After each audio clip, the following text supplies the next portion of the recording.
recipes, that are maybe a little more involved at home, and keeping that health up, because in these moments of stress, of being home a little more lethargic, it is super easy, almost like a default, that one would just want to snack and binge and, just do all that. But that could perhaps lead to more of a dipped state, than a pleasant state at which one would want to be in.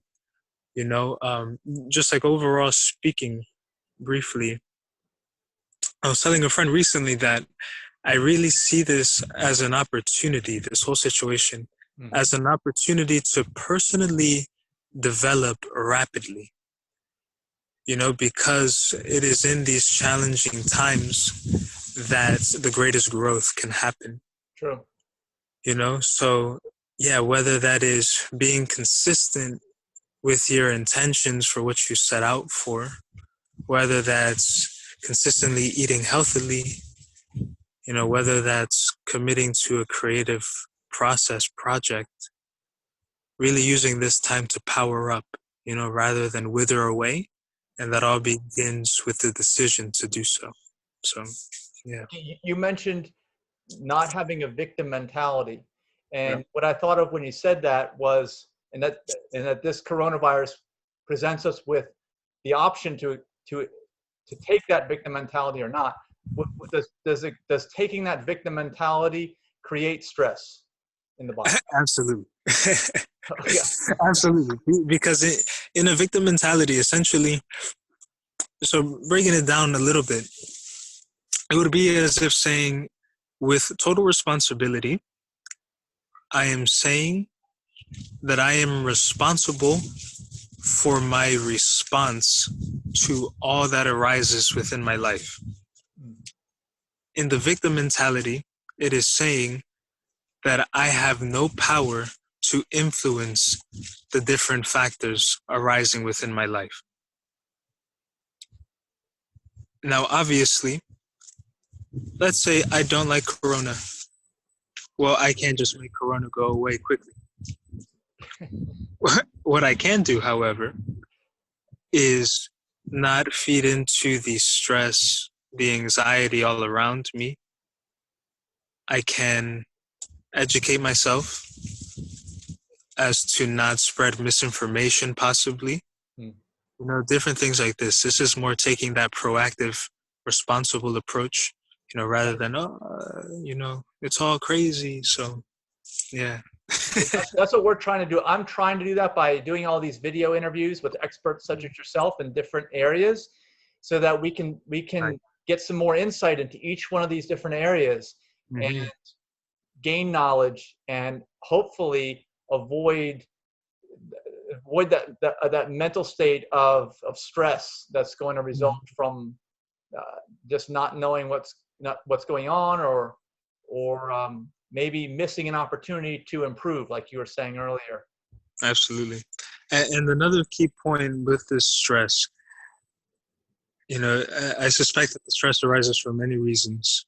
One primary reason, because of the great disruption that it has for everyday life. Whether that is people not being able to go to work, or having reduced hours, or even unfortunately being laid off. Another component of it is just the uncertainty societally, globally. What's going to happen economically? What are the different social impacts that this is going to have? When am I going to go back to my events, all this and that?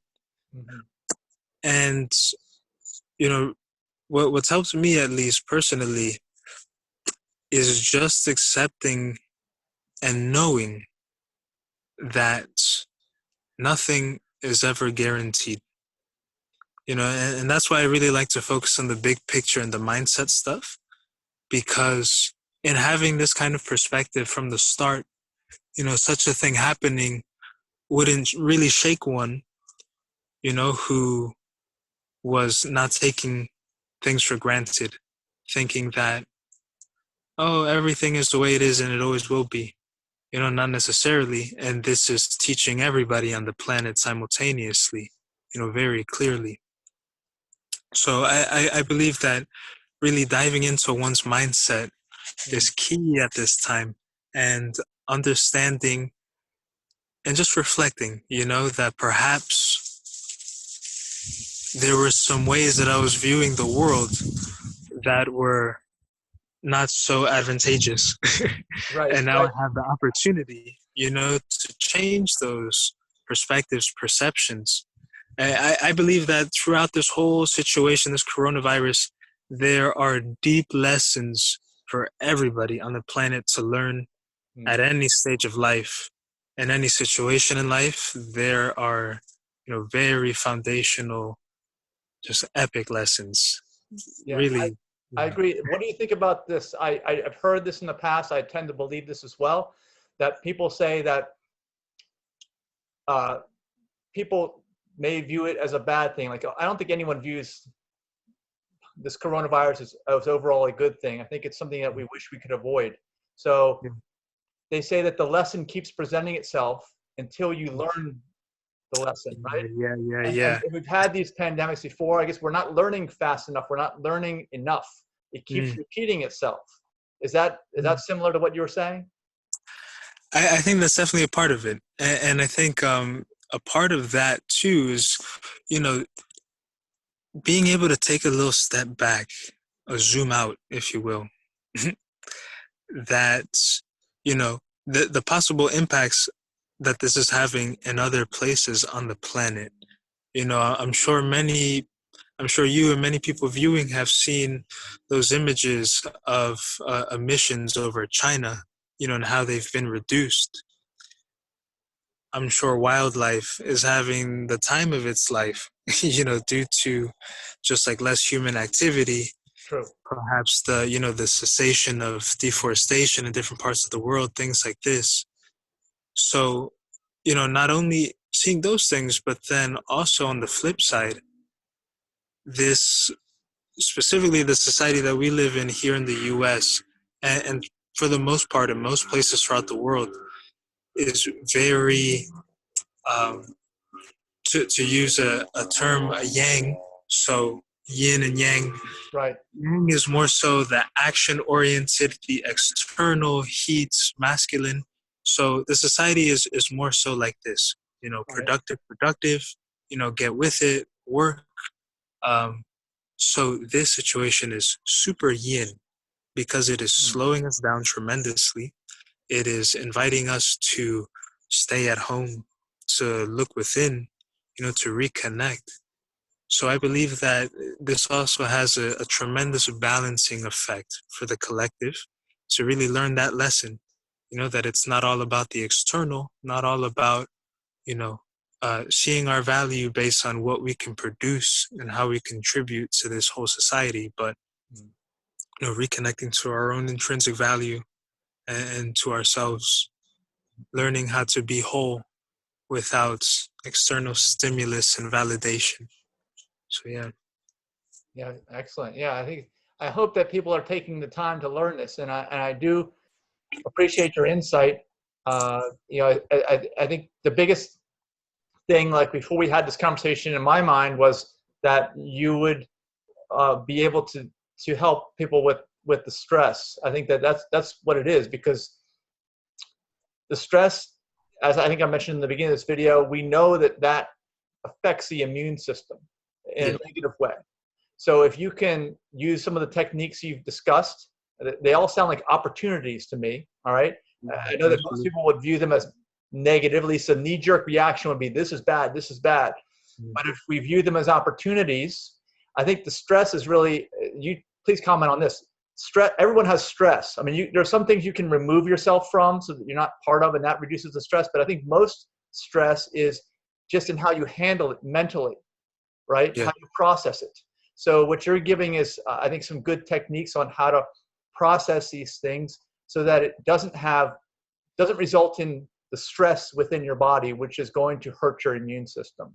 absolutely. And that reminds me of a very key point that I wish to make as well, Mhm. is, inviting everybody listening to reflect back on life, to different times in which there was a challenge of some sort, and the situation was not yet resolved.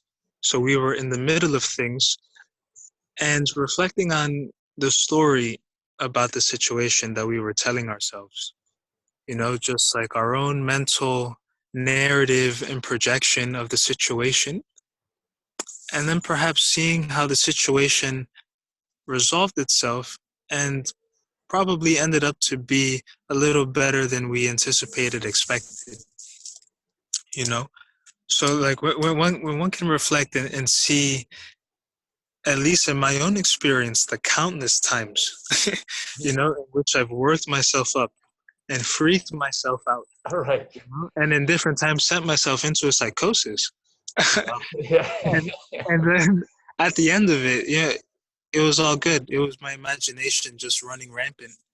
As I like to say, creating fantasies of fear.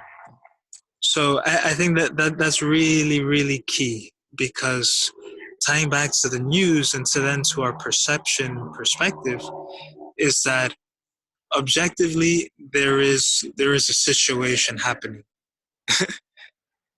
Subjectively, news sources, other emotionally charged people might be seeding in their opinion that is only amplifying our fear and anxiety. Mhm. And then with a mind that might be a little less trained, to rebalance into the reality of the present, Yeah. then we're just running rampant with these stories and Right. projecting it to be as if it is the finale for humanity, you Right, know? right. Well, so that's what I'm seeing too. Is that I believe. Please comment on this too. That balance is what is the goal, and then depression is more like you're living in the past. Anxiety is you're living in the future of things that haven't happened and probably never will happen. And I think that's where we are right now as a society. Right? Is we're in that anxiety state where we're imagining things that may or may not happen, and we can't bring ourselves into balance, and that's affecting our stress level, which is going to affect the health of our immune system at a time when we need our immune system. So this is more important than ever. Yes, absolutely. And with that, I want to add a little practical technique tip. The name eludes me right now, but we'll refer to it as the 5-4-3-2-1. Okay. And what this is to, as you're saying, remove ourselves from the anxiety of the future, removing ourselves from the depression of the past, and slipping into the present to a greater degree. So with the 5-4-3-2-1, it is engaging all of our senses so that we can anchor back to the now moment, the present, the only thing that really exists. So 5 is to look at 5 different bits of stimulus in your environment. So right now I'm outside. So I might say, the sky, this little palm frond, this tree in front of me, these twigs below me, and these leaves at my feet. 4 would be to hear 4 different distinct sounds. So these cars in the distance, this rustling in the trees, the sound of these little birds chirping, and the plane up above in the distance. 3 would be to touch 3 different textures. So perhaps again this palm frond, these pants, and these bristling leaves below me. 2 would be to smell 2 different scents. So perhaps I can sniff the dirt and then my pants, or whatever the case is, a flower. And 1 is to taste something. And I usually like to say, if like food or something isn't available, just like the inside of an arm or something. Your uh, own arm, though, especially today, not someone yeah, else's. yeah, yeah, yeah. But if you've been coughing, sneezing into your arm, maybe not. Oh, maybe not. Yeah. No, but so yeah, techniques like this, and essentially what different contemplative practices are doing is really bringing you back to the present. because you touched on a very foundational, very important point that is truly, again, like I said, foundational to this kind of thinking, is that we become anxious when we're stepping into the future because it is uncertain, because we don't know, because there are countless variables that we cannot account for. And most of it is just projecting, what we've lived in the past, or inserting our fears into the mix, or we're in the past depressed, ruminating on how things could have been different, or things that we've done wrong, or whatever the case is. Mhm. But in the present, is where our power lies, where we can be at peace. And I think another very important piece of this whole process, is seeing life as a process, and seeing that it is a cycle, of death and creation, destruction, rebirth. For example, a little seed, when it begins to germinate, the walls of the seed are being destroyed. It might think, the little seed, that its life is coming to an end. It awakes into the darkness, only to sprout out into the light, growing, eventually bearing fruit with seeds, and then that fruit falling, the flesh of the fruit decaying away to seed back into the earth once again. The sun going up, the sun going down, the tide going out, the tide coming back in. So looking at this situation really as just a part of that whole process, right now it might be more on that destruction side, and that's often the side that people don't really like. It could be Correct. the little more unpleasant side of things, but knowing that a rebound is assured, Mhm. and that, again, this is the roller coaster of life. And when we fear a part of that process, when we reject a step in the whole sequence, is when we slip into fear, Mhm. you know? Okay. So, Well, yeah, well, I know we're just about out of time, but that's a great that's point it. to finish up on. Is to try to remain in the present moment, and very much thank you for your insight. And I'm sure that we will have some more conversations in the near future, because this is Yeah, very important right now for the collective humanity to understand.